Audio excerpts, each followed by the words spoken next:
Have a doozy of a winter storm on our hands. What's going on, guys? Certified meteorologist Jonathan Kegis back with you. We're going to pinpoint that winter storm going across the Deep South. Later on in this video, we're going to have an update on those catastrophic wildfires also in Southern California. A lot to unpack, so we are going to get right to it. We are looking at the water vapor imagery. And by the way, if you do want to stay updated on all things weather, you've come to the right place. Hit that subscribe button. Join the best weather community on YouTube. Post in the comments what the weather is doing. I would love to know where you're tuning in from. All right, so without further ado, here we go. We have that spin. If you look closely, closer towards Los Angeles into the Baja Peninsula, you see that counterclockwise motion. That is our upper low. That's doing two things. It's helping to increase the Santa Ana winds that are fueling those big-time wildfires in Southern California. It's also providing the initial energy to get our big surface low going on the water vapor loop. You can see here the blue representing the moisture. That is the storm taking shape towards the panhandle of Texas, Oklahoma, and then some of that moisture again feeding up as a result of that storm as we move into parts of the heartland of Texas into Oklahoma. Look at how expansive the winter weather headlines are. In pink, we have the winter storm warning. That's going to include Dallas, getting into Oklahoma City. We'll do kind of some bouncing around the country here, so bear with me. That also includes Tulsa, most of Arkansas, Little Rock. I think we are one of the bullseye areas. If you're rooting for some snow, we'll take a look at snowfall totals, expected anyway, from the high-resolution model coming up in just 1 second. But that goes to Fort Smith, Fayetteville, Springfield, getting into Marion, Illinois, just south of St. Louis, into Evansville, Carbondale, Bowling Green, into Kentucky, Lexington. We have a winter storm warning. That winter storm warning as well continues into Atlanta. Could be a rough go of things over the next couple of days into the western side of South Carolina. That includes Charlotte and North Carolina. Winter weather advisory, by the way, is in purple. That really goes all the way to the Atlantic Ocean. We're still hanging on to a winter storm watch, meaning that conditions are favorable there, and the Weather Service is waiting on a little more data, whether to go advisory status or upgrade that to a winter storm warning. So more to come if you're living around the Norfolk, Virginia Beach area as well. Richmond, we're just outside of a winter storm warning. We are officially also in a winter storm watch. So a lot of winter weather coming our way with this big system that is sliding through, and we are going to take a look at that. We're going to start with the snowfall totals, and then we'll go kind of hour by hour here over the next couple of days, sliding through. Big winners with this system. It's going to be a mess in Dallas. I do think, though, the heaviest amounts of snow are going to fall just to your north. So I would put 1 to 3 inches of snow in Dallas. Look at this purple stripe and this pink stripe here. I mentioned a little bit ago, I think southeast Oklahoma through north central Arkansas, that's your big ticket winter storm here through Memphis, even into central Tennessee. We're talking about maybe, and don't pay attention exactly to these numbers. I like to do the range. This is just the raw model output, but this high resolution model does have a good handle on things. So I wanted to show you that output. I mean, we could be pushing a foot around the Little Rock area as well. Amarillo, initially there, big amount of snow, 5 to 10 inches of snow going to be possible into Amarillo. You see that continuing up into Indiana, Columbus, even western Pennsylvania to a lesser degree, southwest Virginia, and then into the Carolinas. You see Bryson City right on the border there, about 5 inches, that pink stripe there. So some heavier snow coming up into the mountains of Tennessee and on the western side of North Carolina. Upwards of an inch of snow maybe in Atlanta, and then some sleet involved. We all know we don't handle snow well in Atlanta. We'll go back to 2014. I believe it was, when it was a well-forecast storm, but the mayor used meteorologists as a scapegoat as to not being prepared back in the day. Al Roker, if you remember that from the Today Show, roasted the mayor because winter storm warnings and all that jazz were out. But that was a story about, 10, 11 years ago. So we know it doesn't take much snow to put Atlanta and a lot of other southern cities at a standstill because we just don't have the resources that they do to handle snow in a more northerly climate. So just keep that in mind, even though that some of these snow totals, especially in like Mississippi, Alabama, South Carolina, Georgia, don't look all that impressive. we're still going to be having some issues, no doubt, on the roads. That is why, again, we have winter storm warnings, and I will go back to show you that where they are. Just again, Atlanta, we are in those winter weather advisories go all the way down into central Alabama, Mississippi, Louisiana, towards San Antonio, Texas. Crazy, crazy stuff there. Okay, so as I ramble on with some of those advisories, I want to show you the timeline. And we're going to start things up at about 7 o'clock Eastern, 6 o'clock Central here. Some very heavy rain through Houston, Austin, San Antonio, into Dallas even by that point. And then we'll see the changeover in Dallas late tonight into the early morning hours of Friday. And this is why, again, we're not anticipating a ton of snow. I know earlier model runs wanted crushing snow in Dallas, more than a foot. Don't think that's the case. We're going to have a lot of warm air kind of pushing up. We need the back end of that colder air to kind of break through. So there's our snow in Dallas. Look at that big bright band there of darker blue. Northeast Texas, southeast Oklahoma, towards Little Rock. That is the main event. That is the heaviest snow. The saying goes, you have to see the heaviest snow, you have to smell the rain. So it's really, really close to where that rain snow line is. That's where the heaviest snow falls, of course, on the colder side of that line. And you watch that heavy snow. This is now about 5 Eastern, 4 in the morning on Friday Central, pushing now into Tennessee. That's the afternoon of Friday, early afternoon. The heavier snow into darker the blue, heavy rain through parts of southern Alabama into Georgia. And then we start to see a little bit of that changeover into Friday evening in the higher elevations, especially of Georgia, South Carolina, and then that continues into the Atlanta area as well. That's where we're going to have some issues.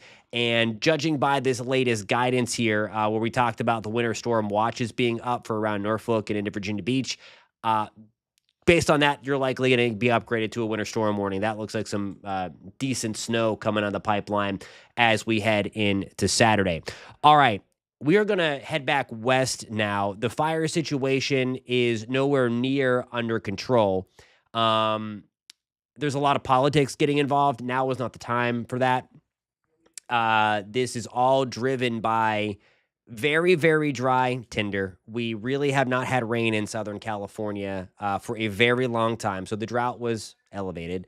And the crazy downslope wind event, the Santa Ana wind event that picked up, brought on by that upper low I showed you just a little bit ago. When the air descends over the mountains, it speeds up, it dries out, it heats up, and any spark that gets going can get passed around and fueled very, very violently and very quickly. Extreme fire behavior, as it's called. And that is unfortunately continuing for our friends in Southern California. So right now, this is the satellite picture picking up on some of the hot spots. Of course, we have the Palisades fire right down here in between Malibu and Santa Monica. The satellite's still picking up on the hot spot there as a result of that fire. And as of 4 o'clock Eastern, 1 o'clock Pacific, still 0% contained. It's not that the firefighters aren't putting these out. It's basically impossible to fight the fires when you have hurricane force winds. Best firefighters in the world reside in California. They are doing everything they can. And we're thanking them for their efforts for sure, because it is an awful, just unimaginable situation. New hotspot again around San Fernando and Santa Clarita, not as intense as what some of the other ones are. We have our other hotspot here around Arcadia, Sierra Madre, into the mountains there. We talked about that one yesterday. And then we had the new one that popped up around the Hollywood Hills area. You can see it's not as big as it is, at least with the latest satellite pass. That one is certainly there around the Beverly Hills area. That one was kind of working its way down the mountain. That one's still 0% contained. So watching for a lot of things. Of course, sporting events have been impacted. That's the least of the worries. But the basketball game tonight was canceled. Again, that's on January 9th if you're watching this late. Fire Tracker here, this is a great tool that we have. It shows the motion. So I showed you this yesterday, and of course, all of the fires yesterday were only 24 hours old, so we didn't have anything to track, really, at least its progression. So now we do, so we can use our little dabber here if it's gonna play ball with me. And let me go back to that other slide, because I want to show you, again, as we talk about the yellow, that's when you're dealing with a fire that is 2 days old. So as you get into the lighter colors, so really going from the red is the present fire. That was the satellite picking up on that from about 24 hours. The yellow is a 2 day old fire, and then so on and so forth. So you can kind of see where the fire has spread. So in the yellow, that's where it was when it just started, and now today the Palisade fire is in red, and then you can see the fire spreading up here, and then to the San Fernando. Early for that West Hollywood fire, the Sunset Fire.